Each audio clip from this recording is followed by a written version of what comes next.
रमजान में इन 5 चीजों का अहतमाम करें ताकि आपके रोजे का सवाब कम ना हो। नंबर 1, रोजे की हालत में अपनी आंखों की हिफाजत करें।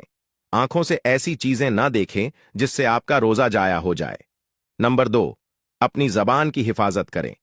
अक्सर रमजान में लोग रोजा का टाइम पास करने के लिए इकट्ठा होकर चुगलियां करने लगते हैं, जिससे रोजा जाया होने का अंदेशा रहता है। इस चीज से बचें। नंबर 1, अपने कानों की हिफाजत करें। किसी भी प्रकार का कोई म्यूजिक ना सुने।